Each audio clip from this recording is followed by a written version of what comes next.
បាទសូមស្វាគមន៍ចូលមកកាន់ Channel KT Education សួស្តីបងប្អូនសិស្សសាស្ត្រទាំងអស់គ្នាតើសុខសប្បាយជាទេថ្ងៃនេះយើងនឹងបន្តមេរៀនយើងទៀតតាក់ទងនឹងគណិតវិទ្យាថ្នាក់ទី4ដោយសារមេរៀនយើងបានបញ្ចប់ហើយថ្ងៃនេះយើងនឹងបន្តការធ្វើចំណោតម្ដងណាគឺចំណោទតាក់ទងជាមួយនឹងຂະຫນាតទម្ងន់តែចំណោទຂະຫນាតទម្ងន់ហ្នឹងយើងមានអីខ្លះនោះយើងចូលទៅមើលពីចំណោទទាំងអស់គ្នាតោះឥឡូវយើងចូលពីចំណោទទី1ឥឡូវយើងមើលទាំងអស់គ្នាចំណោទទី1គេថានំនិងថុងមានទម្ងន់10គីឡូក្រាម500ក្រាមខាន់គេដឹងថាសម្បកថុងមានទម្ងន់700ក្រាមខាន់គេសួរថាតើនំមានទម្ងន់ប៉ុន្មានណាអញ្ចឹងនេះគឺជាសំណួរសួររកនំឥឡូវយើងមើលនំយើងឧទាហរណ៍នេះមានទម្ងន់សរុបគឺ10គីឡូក្រាម500ក្រាមហើយសម្បកថុងមាន700ក្រាមអញ្ចឹងគេសួររកសាច់នំណាសាច់នំតើសាច់នំទាំងអស់មានប្រមាណដែលយើងផាត់សម្បកចេញអញ្ចឹងដើម្បីធ្វើប្រមាណវិធីរកសាច់នំយើងធ្វើប្រមាណវិធីអីគេអញ្ចឹងដើម្បីធ្វើប្រមាណវិធីរកនំសរុបហ្នឹងគឺគេធ្វើម៉េចគឺយកទម្ងន់សរុបមកទម្ងន់ទាំងសម្បកទាំងនំហ្នឹងដកឲ្យទម្ងន់សម្បកថុងអញ្ចឹងយើងនឹងឃើញសាច់នំហើយណាអូខេអញ្ចឹងលេងធ្វើមកយើងដាក់របៀបឆ្លើយមកអញ្ចឹងយើងរកអីគេដំបូងគេគឺរកទម្ងន់នំណាសេមករកទម្ងន់នំហើយយើងធ្វើការដកអីគេគឺយក10គីឡូក្រាម500ក្រាមហ្នឹងដកជាមួយនឹង700ក្រាមដែលជាសម្បកថុងហើយយើងធ្វើប្រហែលវិធីដកមកណាដើម្បីដកហ្នឹងគឺធ្វើម៉េចយើងសេមកគឺ10គីឡូ500ក្រាមដក700ក្រាមហើយយើងរៀបផ្នែកគីឡូតាមផ្នែកគីឡូផ្នែកក្រាមតាមផ្នែកក្រាមហ្នឹងមកហើយយើងធ្វើការដកមកណាយើងមើលលេខ500ដកឲ្យ700ក្រាមហ្នឹងគឺដកអត់កើតទេអញ្ចឹងកន្លែង500ហ្នឹងដកអត់កើតអញ្ចឹងយើងធ្វើការខ្ចីពីកន្លែងគីឡូក្រាមហ្នឹងមកដល់ខាងគីឡូក្រាមយើងមាន10គីឡូអញ្ចឹងខ្ចីមួយមកយើងសល់9គីឡូណាហើយដល់ខ្ចី1គីឡូមកដល់កន្លែងក្រាមបានប្រហែល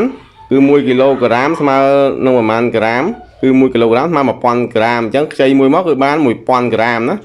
1000ក្រាមហើយរបស់គេចាស់បានថារបស់គេចាស់មាន500ក្រាមអញ្ចឹងបូកចូលនេះមកគឺបាន1500ក្រាមណាអញ្ចឹងយើងមើលមកឲ្យធ្វើការដកមកយក1500ហ្នឹងដកជាមួយនឹង700មកគឺឃើញប្រហែលគឺឃើញ800ណា800ក្រាមហើយផ្នែកគីឡូយកមេដកយើងធ្វើការតម្លាក់ចុះមកលេខ9ហ្នឹងគឺឃើញលទ្ធផលវាគឺឃើញ9គីឡូ800ក្រាមណានេះគឺជាលទ្ធផលនំយើងសរុបណាសាច់នំសរុបអញ្ចឹងយើងធ្វើ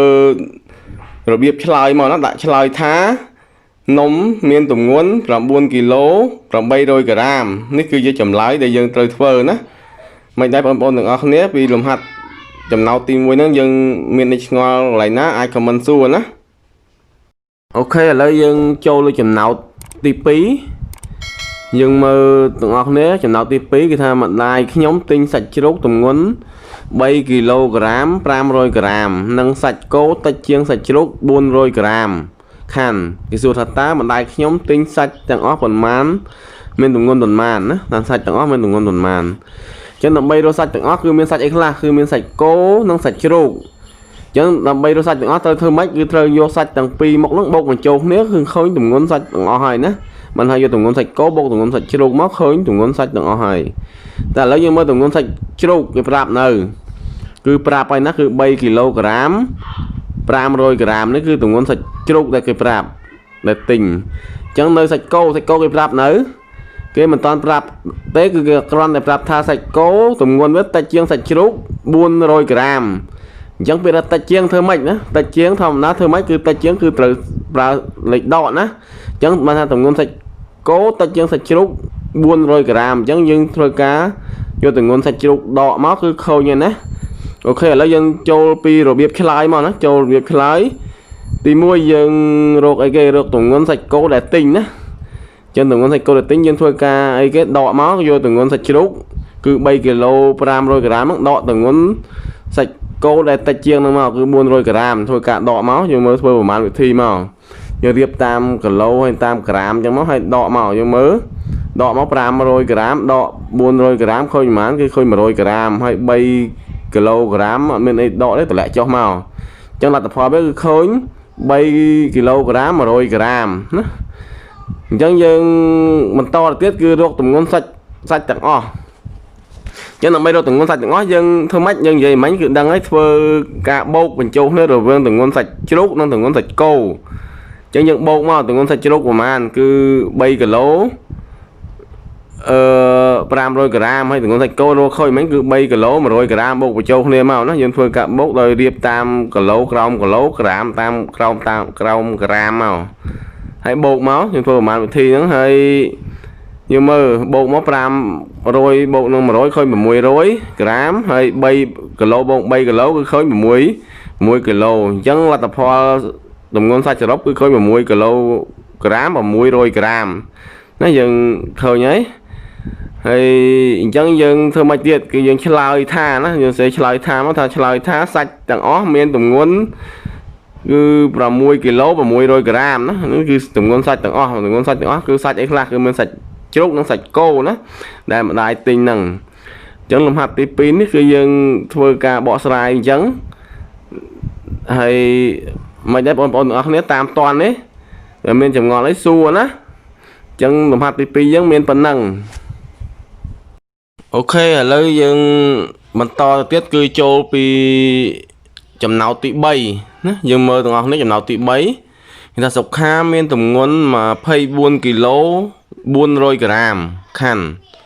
បងប្រុសរបស់នាងមានទម្ងន់លើសនាង3គីឡូ200ក្រាមខាន់គេសួរថាតើបងប្រុសរបស់នាងមានទម្ងន់ប៉ុន្មានណានេះគឺគេសួររកទម្ងន់បងប្រុសរបស់នាង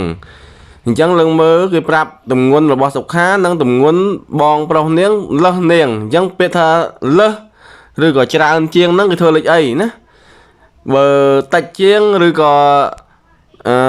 ខ្លីជាងតូចជាងអីហ្នឹងគឺគេធ្វើលេខដកបើលើសច្រើនជាងឬក៏វែងជាងអីហ្នឹងគឺគេធ្វើលេខបូកណាអញ្ចឹងយើងចាំចំណុចហ្នឹងអញ្ចឹងដើម្បីរកទម្ងន់បងប្រុសនាងគឺត្រូវធ្វើលេខបូកគឺយកទម្ងន់របស់សុខាហ្នឹងបូកទម្ងន់ដែលលើសអញ្ចឹងយើងឃើញទម្ងន់បងប្រុសនាងហើយអូខេអញ្ចឹងយើងចាប់ផ្ដើមធ្វើមកគឺដាក់របៀបឆ្លើយមកយើងសេរបៀបឆ្លើយហើយយើងរកទម្ងន់បងប្រុសរបស់សុខាណាសេមករកទម្ងន់បងប្រុសរបស់សុខាហើយទម្ងន់បងប្រុសរបស់សុខាគឺយើងយកទម្ងន់របស់សុខាគឺពី24គីឡូ400ក្រាមហ្នឹងបូកទម្ងន់ដែ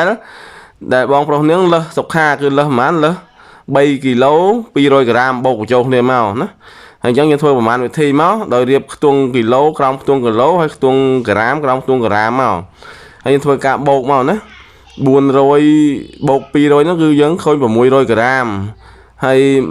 គីឡូយើងបូកមក4បូក3ស្មើ7ហើយ2អត់មានបូកតម្លាក់ចុះយើងឃើញ27គីឡូ600ក្រាមនេះគឺជាទម្ងន់របស់បងប្រុសសុខាណាអញ្ចឹងគឺឃើញលទ្ធផលរបស់យើងគឺឃើញប៉ុណ្ណឹងអញ្ចឹងយើងសរសេរឆ្លើយថាមកឆ្លើយថាបងប្រុសរបស់សុខាមានទម្ងន់27គីឡូ600ក្រាមនេះគឺជាចម្លើយនេះចំណោទទី3របស់យើងណាបងប្អូនយល់បានទេអញ្ចឹងចំណោទទី3យើងមានប៉ុណ្ណឹង